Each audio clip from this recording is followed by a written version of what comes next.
For today's video, we are going to talk about report of birth. Who needs to report a birth at the Philippine Consulate abroad?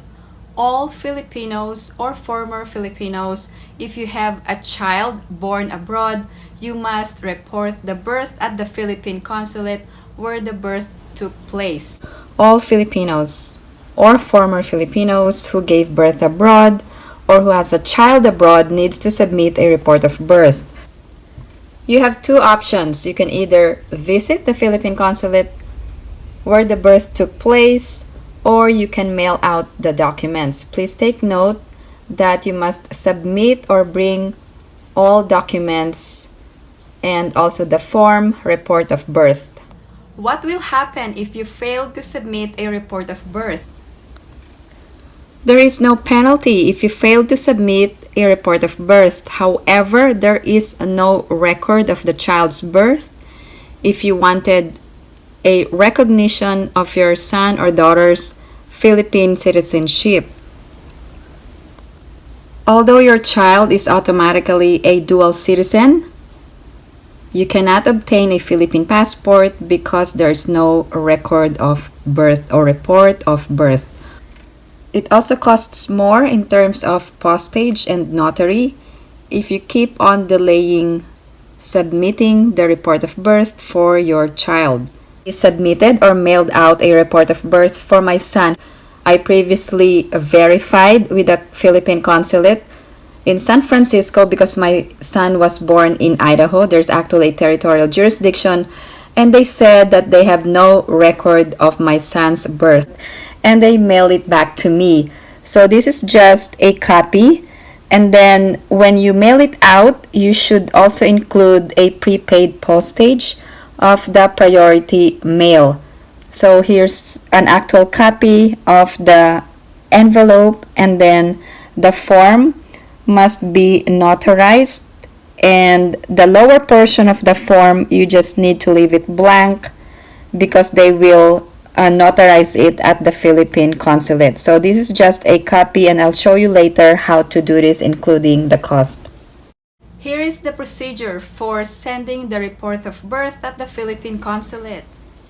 In order to register the birth, it should be reported to the Philippine Embassy or Consulate having jurisdiction where the event took place. Now, once you get that information, check the Philippine Consulate. For example, my son was born in Idaho, so the Philippine Consulate in San Francisco covers the territorial jurisdiction of Idaho, and then you have to go to the civil registry. What are the documents that you needed to submit? If you're going to mail out the report of birth, you must have the priority mail envelopes from the USPS. I actually have the priority mail express, so I wanted it faster, but it's your option. So just prepare 2 priority mail envelopes, and you can get this for free from the post office. For the first envelope, submit it to the Philippine Consulate where the birth took place. So all the documents must be included in the first envelope. The second envelope should contain your address because it will be sent back to you once they have processed it. Here's a copy of the Walmart money order in the amount of $25. There's a $1 fee to get the money order. Now this is the cover letter. I'll show you later on in this video. Now here are the original documents that I sent, and they returned it back to me in the return envelope. This is a copy of the report of birth after notarization. If you're going to submit a report of birth more than 12 months from birth of your child, you must submit an affidavit of delayed registration. Here are the documents that you needed to submit or mail out. First, you will need a cover letter. Second, you must have 4 original copies of the duly accomplished report of birth, and you must indicate all the information that is needed. For the mother, you should indicate your maiden name or your birth name or your name before marriage. For the signature of the informant, if submitting in person, you must sworn to and signed by the informant before a consular officer. If submitting by mail, you must have it notarized. Other documents: 1 original and 3 photocopies of affidavit of delayed registration if the report will be submitted more than 12 months from birth. So here is a copy, and you should indicate the reasons for the delayed registration of birth, and it must also be notarized. You must also submit 4 photocopies of the child's U.S. birth certificate and 4 photocopies of the marriage certificate. In addition, you must also submit 4 photocopies of the valid passport of both parents, together with any of the following. If the Filipino parent is still a Filipino, you must submit a copy of the Philippine passport or permanent resident card.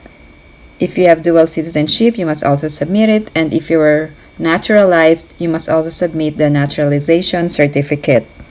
Also, an identification or ID of the child. There are other details in here if the parents are not married. The fee is $25, and also you must submit a self-addressed stamped return envelope and submit it or mail it out to the Philippine consulate. What are the costs involved in submitting the report of birth? For the notary, it costs $15 from the UPS and then $7.50 per succeeding page. So I sent the application form, it's $15, and then the affidavit of delayed registration would be considered succeeding pages. So I was charged like $45 for everything.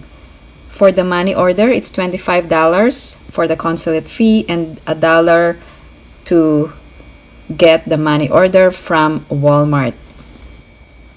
For postage and return envelope with prepaid postage, my estimates are $26 and below for each envelope if you use the priority mail. But I used the priority mail express, which is higher, so it cost me around $33.55 each envelope, and I paid a total of $67.10 for both. If you have any other questions or comments, please post them down below and I will get back to you as soon as I can.